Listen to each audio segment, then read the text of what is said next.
Sunday. It's Sunday morning. I love mornings. The games are over, and we're breaking it all down. This is your Morning After podcast with all the insight and analysis on the Utes, Cougars, and Aggies. Presented by UCCU. Love where you bank.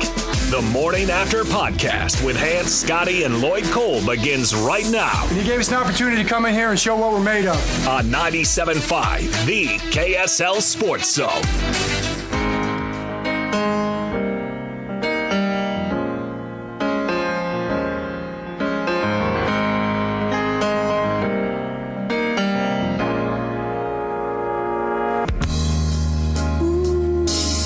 Why I'm easy.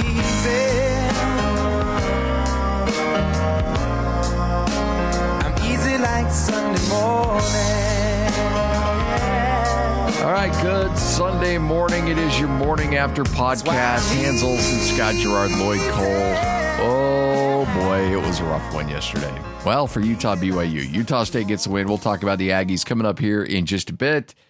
But, Lloyd, while we wait for Hans, let's talk some University of Utah. Tough one for the Utes. You had the pre- and post-game show yesterday. 35-28. Utes offense was cruising early, and then Washington's defense came up big. You know, look, I had a bunch of obligations traveling, so I didn't have a chance. I'll take a deep dive on this thing for sure before the show coming up tomorrow. But you had the pre and post. You and Christian Cox kind of walked me through how this thing got sideways for the Utes. Yeah, now as you know, it was a tale of two halves where, you know, in that first half, Bryson Barnes and that Ute offense came out firing. I mean, barely even tried to run the ball. It was all passes. I mean, he was outclassing Michel Penix Jr. He was 13 of 17, I think it was. And, you know, for nearly, get this, nearly 300 yards passing through the air in just the first half. So he came out dealing, and it's almost like that Ute offense didn't come out at the half after halftime. They weren't able to get anything going for the most part, and when they did get something going, to be honest with you, there were some questionable penalties. I mean, there was an offensive pass interference call by on Miki Sugituraga that was, if you go back and watch that, you will lose your mind. And I know Utah fans are losing their mind. There was some bad calls, but Utah's defense, they came out in that second half, and they got right away. They got two stops out of the gates. I mean, they only allowed 11 points in that second half, that's the defense doing their job. But they could not get anything going. The offensive line, I would, you know what? I'd say they got owned in that second half. The offensive line got pushed around, and you really saw that when, I mean, it was such a weird game. I mean, you had a Kalen Clay moment where. Oh yeah, I did see that. Yeah, and I know you saw this. Yeah, a pick six, a tipped ball that's intercepted, and the guy is gone. Nobody's catching him, and he drops it almost 3 yards out of the end zone, and he's got teammates following behind him, which you would think was. I'm like. Everybody in the studio is like screaming, pick it up, because it was so obvious and so blatant that he had dropped it well before he got in the end zone. And, Michael Mokofisi, hustling of all people, makes it down there and recovers it. So they get the ball on the 1 yard line.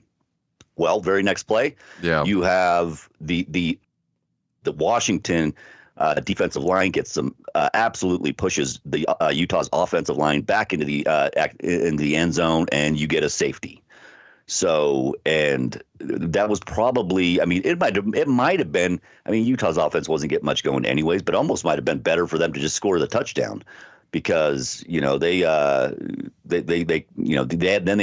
the ball back right away, and like I said, Utah's offense couldn't get anything going. I mean.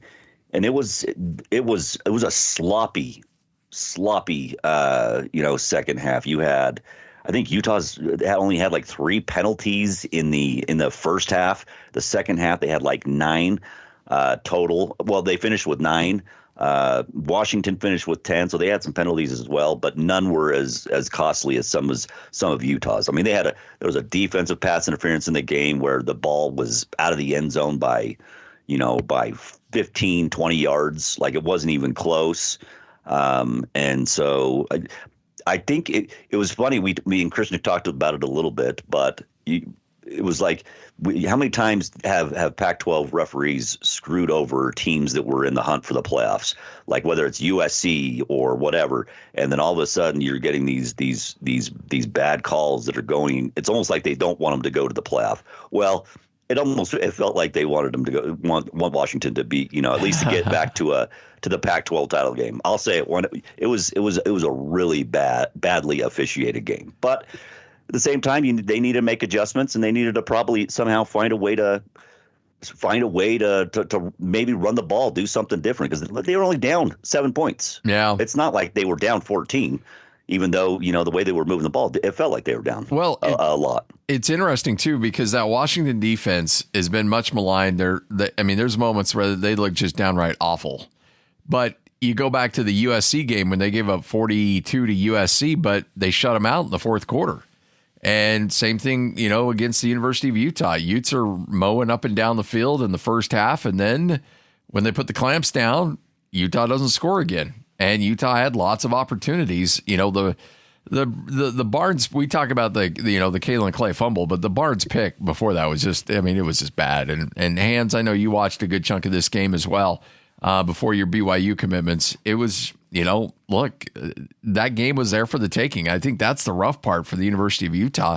That game was there. It was there for the taking, and the Utes just couldn't take advantage of it. Well, they showed up and they were sure physical. That was a really nice thing about this game, is like how physical Utah was. It was, at least they showed up for a dogfight, but it was there. No question about it. And the 2 interceptions were really difficult. But there were so many things that I saw in that game that I liked. Right. Like you said, Utah just fighting their butts off, and still an opportunity to tie that thing up at the final possession if they could have got themselves down the field. What did you see in that final possession, Lloyd? Just it felt like there were some drop passes. It felt like there were some. You had that overthrown. Management. Yeah, you had an overthrown. You had that overthrown ball right at the very first one that was on 1st and 10. Overthrew him by 10 feet, like it was just a bad pass. Next one was a dropped pass, and then they hit a guy in the flat for 0 yards. You need to try to get some yards, and it was such a slow developed play that Washington was able to snuff it out, and all of a sudden it was, before you knew it, it was 4th and 10, and everything's on the line, and that was really that was pretty much Utah's second half summarized. Just that drive alone, you have a chance to do it. The pressure's on, and they couldn't get anything going. Bryson Barnes only had, like I said, I was talking before you hopped on, Hans. Bryson Barnes was like 13 of, I think it was like 13 of 17 or something like that, for almost 300 yards in that first half. Well, he only completed 4 passes in the second half. They were able to run the ball a little bit, but that wasn't really their game plan. Their game plan was in the air. Like they saw a weakness in that first half, and they wanted to keep trying to go after that weakness. Well, they weren't able to get it done. It didn't happen. Well, what I came away from that game thinking, it wasn't that Utah's not a good team. What I came away thinking was, Odunze is an incredible receiver, and Penix is the best quarterback in the country. He is one of the best college passing quarterbacks I've ever watched. When he and that's the thing, the defense they got stops in the second half. They got stops. It was, the offense couldn't get anything going. But when Michael, I think they only had ended up having 1 sack in the game, but they had pressure on him that threw him a little bit off. But all of a sudden, you get a little pressure on him, but then Penix Jr. would make a pass and just throw an absolute dime. I mean, he hit who was it? Rome. Oh yeah, Odunze. I mean, he hit him on a couple dimes. Like it was. Oh yeah. His accuracy. You talk about that, and he throws that tight spiral that Michel Penix Jr. does. That just. I mean, they had problems with the wind in that game, but there was times where his ball just cuts through the wind. I mean, you could see it, and it was just like, wow. I mean, the guy is a next level quarterback. Hans, if you're beautiful. If you're an from what you've seen, we talk about college quarterbacks, and obviously you can be a great college quarterback and not be a particularly good NFL quarterback. But if you're an NFL GM, is Michel Penix making you have second thoughts on Caleb Williams? Yeah. Yeah, he is. I am so impressed by his arm. It is one of the more pure and accurate and powerful and long levered arms that you're going to watch it really around. It's just accurate. It's such a quick release. There were 3 or 4 times where Utah had him dead to rights, and he would just flip the wrist, and that seam throw that he had, I think it might have been the second quarter, where Utah was on his back and he just flipped the wrist so fast, and it probably went 34, maybe 35 yards, somewhere in there, right on the money in the seam. And I was like, geez, this guy, how do you even beat this guy if he's got receivers? He had good coverage. Yeah, it was good coverage too. And you do have to have, they've got this unique combination, whether it's Westover or I thought that Utah did a pretty good job of defending against Polk, but Odunze and Bernard, those receivers together are so difficult to try to defend. But I don't know. What about you? I mean, let's see. Well, if I'm an NFL scout, I'll be honest here. I haven't watched a lot of the North Carolina kid that everybody's slobbering over, the Drake May guy. I know that he's presumably the number 2 behind Caleb Williams, but everything I watched yesterday, Caleb Williams is going to bring a circus with him. And look, he's elite. He's got a great skill set, but I don't know, man. I want a guy who's really focused on winning and a guy who's just dedicated to his craft. And maybe Caleb Williams is that guy. And maybe I'm speaking out of turn and making broad brush judgments, but I don't know, man. I'm like, Penix might be my guy. He might be my guy. Well, hey, Caleb Williams might be that guy from the awful Draft Day movie, by the way. He might be that guy that nobody goes to his birthday party. He's Bo Callahan. Nobody's showing up to his birthday party. He might be that guy that nobody shows up to his birthday party. Like, there's something that's just different about the guy. And I don't think it's in a good way, but you see he makes all these plays and you're like, wow, the guy is amazing, but he may be Bo Callahan. Listen to these numbers though. This is crazy. Just how close they are. Caleb is at 67.9% completion. Michael is at 68. Caleb is at 3,249. Michael is at 3,533. Caleb has thrown 29 touchdowns. Michael's 28. Caleb's thrown 4 interceptions. Michael's 7. These guys are just neck and neck across the board, just numbers wise. And numbers isn't going to be the determining factor, obviously, but it is interesting just how close they are. I just like Mike Penix. I like his throw a little better. His release. And I do like Caleb Williams' athleticism, maybe a little bit better, but whose poise do you like better? Whose ego do you like better? Because I think how much is he going to get away in the next level with? How much is he going to get away with in the next level with his athleticism, Hands? Oh, he won't rely on it, but you go back to early day Russell Wilson. It was just enough to manage, and if he manages it the right way, he can use it to keep people honest. He can use it to extend the pocket a little bit. It's not like he's going to jump on an NFL field and use use his athleticism to be Michael Vick. It's not going to be that, but you do like a guy that can maneuver around a little bit. But I also like a guy that is pocket ready.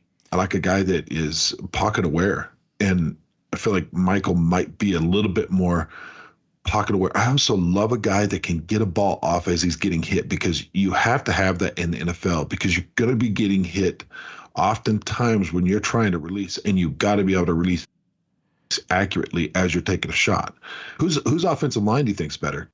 I don't know. That's a good question. I think, honestly, I think Washington's probably got the better offensive line between the two. But, ultimately, when you're looking at right now in the Pac-12, if you've got to go 80 yards in 4 minutes for a game-winning drive, I'm probably taking Penix over Caleb Williams right now, honestly.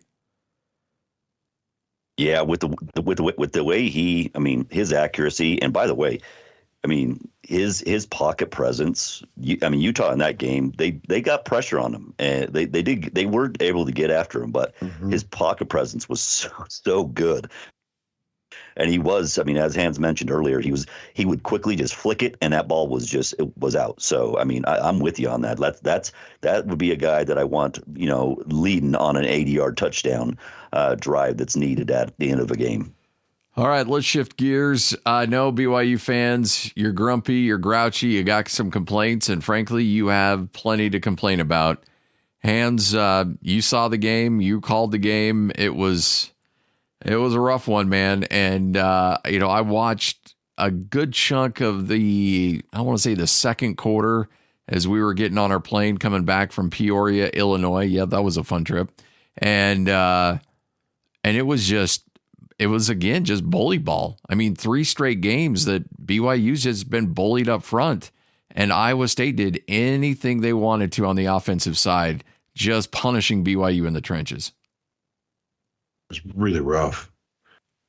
And it's going to just be tough with that coaching staff and how you figure out how you're going to move forward. That's 3 embarrassing losses in a row now. Multiple 30-point plus losses, and really it looks like there's dysfunction, and I don't know if guys don't want to listen, or we talking to Kalani in the post game. He's been frustrated, but that's as frustrated as I've ever heard him, ever. Going back into our playing days, he is.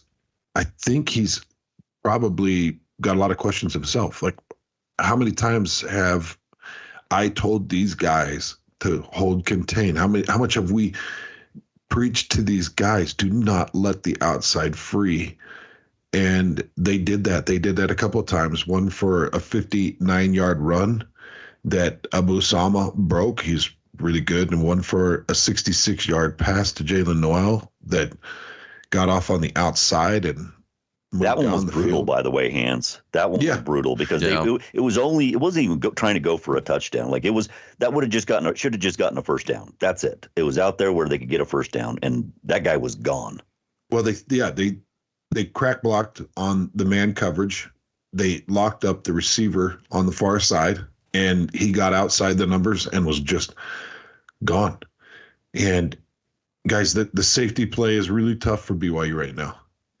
It's as bad as it can possibly be. They were trying to play a kid that's just back off his mission, and at the end of the half, he was unblocked, should have been able to stop that run for maybe a 1-yard gain. Instead, that run goes for a touchdown. So they make a move. They go to Talon Alfrey, who hasn't played a game yet this year, but finally got back and healthy. He was the number 2 guy when Micah Harper went down. Then he became the number 1 guy. And then he went down. This was his first game back, and you could tell his angles were just off. And so the safety valve has just been a no-show for you in games, and that's led to a lot of big plays. And then offensively, have you guys ever seen? Well, I'm sure. I'm sure it's happened in college football, but 6 total passing yards in the first half of a game. You may have seen that with Bryson Barnes earlier in the year. You think? That might have happened? Yeah, I'd have to go double check, but he probably had it. Okay, maybe not 6. It may have been 20 or something like that. But so maybe not quite. But well, let me tell you why that's significant. So Iowa State is literally, they're like the best team in the country in closing games. When they've got a first half lead, they are only allowing 7 points and I think 140 yards or 147 yards in the second half. They're one of the best closing teams in the country. So they are 19-0 in the last like 2 years or 3 years, I guess it would be, when they're leading in the first half, going in the second half. You can't come back against these guys. And I knew it. I talked a lot about it in the pregame. In fact, it was one of my 3 keys to getting this win was BYU has to start early because Iowa State knows how to finish. And they showed that. But BYU start with 6 yards passing and complete dysfunction. And there was one drive that looked really nice for a minute. One drive that looked really nice. Aiden Robbins took it off the edge, and Jake Retzloff ended up finding JoJo Phillips for a touchdown pass, and that looked really nice. But outside of that, it just first half was brutal. What did you think of the play calling, Hans? As far as, and I only asked this because I saw one of the weirdest play calls I've ever seen, and it was the jet sweep with a fullback. I don't think I've ever seen a jet sweep with a fullback ever. Yeah, I didn't like that play call, Lloyd, at all. That was to Ray Paulo. It was 3rd and inches, and it was down in the red zone. And the field was so the BYU was slipping all over the place. And I know that there's been a few different people that have been talking about the type of cleats that they were wearing and that played a different role. But I wondered, Lloyd, what exactly he was thinking. I don't know if he thought maybe Ray Paulo would have better footing but you're 3rd and inches and you hand it off to your big H back that's in motion, and his legs slip out from under him and it goes to 4th and 3 or 4th and 4. And then they go for it on 4th down and they flip it out to, I think it was flipped out to LJ Martin, and he got 2 yards and he was a yard short. It was a turnover and downs like in the 5 or 6 yard line area. Yeah. The footing really got Ray as he was trying to come in around. You know, Lloyd, I don't know about you guys. I have the most difficult time challenging play calling because those guys see it in practice and their livelihoods are on it. And so there has to be a method to the madness. Did it look like the right call? No. All right, so BYU, tough loss. They'll try to regroup. Let's move on to the Aggies really quick as we've been dealing with some technical issues. So let's try to wrap this thing up real quick. But Utah State, hands now at 5-5 on the season, as the Aggies now just need to get a win either against Boise State or New Mexico to get bowl eligible. Cooper Legas gets it done, and the defense plays well against an undermanned. I mean, let's be honest, it's not a particularly good team they played yesterday, but still able to get the W, still able to knock off Nevada. And the Aggies, after it looked like they were dead to rights at 3-5, they reel off 2 in a row and now get really closing in. They should get at least that 6th win against New Mexico, but Boise State hasn't been great either this year. I mean, they're okay, but they're not Boise State great. And there's an opportunity, Hans, for Utah State to really right the ship. And when it looked like they were done, Blake Anderson once again brings this team back from the dead. Picture 8 wins. Get yourself a couple more because that's possible. Get yourself to the bowl game, get a win. That would be a huge year for Blake to be able to recover like that. But tell me a little bit about the big man touchdown. I want to know how that all went down. Well, it was so they're running they're running the screenplay, and it was interesting too because Nevada's got a decent drive. They're going down inside the 20-yard line, and they run the screen, but as an offensive lineman, you're supposed to get at least a little bit of a stop before you let the guy go. And I believe it was Switzer who got the pressure on the quarterback, just had a free run at the quarterback. He panicked a little bit, threw it right into Seni Tuiaki's hands, and the big man takes it, I think it was like 80 plus yards for the score, and nobody within 20 yards of him the whole way. And I got to imagine as a big man running for a score, you're looking around and you're thinking, is that goal line here yet? Is it here yet? And it just, but eventually he ended up getting there. But man, I love seeing the big man score, love seeing big man touchdowns. But yeah, he just threw it right in his lap. And when the pressure came and he had to get rid of it quickly, running back wasn't in position, so he dumps it down. And, honestly, it's probably the easiest interception anybody's going to have in college football this year. And again, he's able to get trucking into the end zone. And, that's a good feeling for the big man. And the game was still relatively close at that point. I think Utah State was up only 10-7 at that point, and that made it 17-7. Then it was off to the races after that. Big day for Rasul Butler. I thought he was just fantastic in that game yesterday. And which I was really impressed to see what Utah State did in terms of just saying, we've got a guy, and injuries may have had an issue. I know Booth was a little banged up. And Robert Briggs was the other main running back in that game. But they got to a point where they're like, hey, Rasul Butler's got the hot hand. Let's just keep going with him. Because I've always been a little concerned with this three-headed monster Utah State's had at running back and not allowing a guy to really get into a groove because they've been switching running backs every series.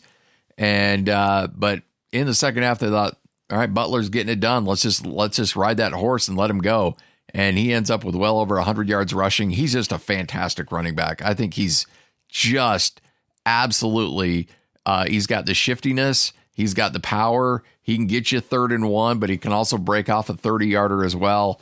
And just did a tremendous job for Utah State yesterday. And props to Cooper Legas, too. Again, not perfect, but for the most part, he just finds ways to win. He finds ways to get things done. He's not turning the ball over. He had an interception on a tip pass at the line of scrimmage, so I don't put that one on him.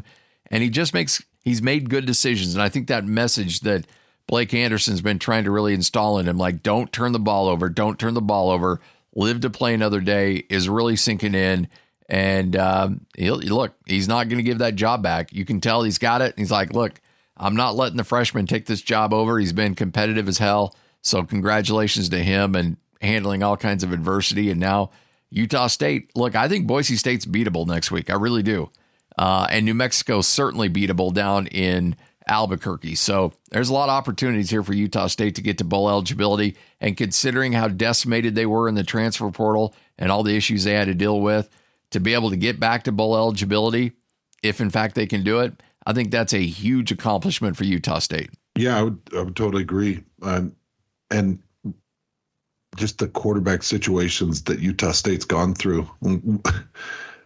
Blake, I know, has been under constant, probably pressure put on himself, but under constant pressure to make the right decision with the quarterbacks. And if you were listening to the show last Tuesday, he jumped on and he said, it's Cooper's game. This is Cooper's season the rest of the way. And it probably felt good to make that decision. And I think that that's going to play well for Cooper because, that was probably tough for him to lose that start for a little bit. And knowing that he reclaimed it and now that he can finish the season out strong, he's probably feeling pretty good about life. Yeah, has to. Absolutely has to. And deservedly so because he's earned it. He's earned it the hard way. And he was not given anything this year. And yet he still finds a way to get it done. And so props to him and props to Utah State. All right, let's wrap it up, guys. Utah State gets the W. BYU and Utah with some tough losses yesterday. We'll all break it down coming up tomorrow at high noon. It's your morning after podcast. Hans Olsen, Scott Gerard, Lloyd Cole. All right, guys, final thoughts? Anything else before we wrap this thing up? No, not the weekend that obviously BYU and Utah wanted, but still questions in front of them. And like Scotty mentioned, we'll get you caught up all through the week. All right. Sounds good. It's your morning after podcast. Hans, Scott, and Lloyd. This is 97.5, the KSL Sports Zone. This has been your morning after podcast with Hans, Scotty, and Lloyd Cole. Presented by UCCU. Love where you bang. Catch more of the Hans and Scotty Show weekdays from noon to 3 and in podcast form by searching Hans and Scotty on your podcasting platform of choice. This is 97.5, the KSL Sports Zone.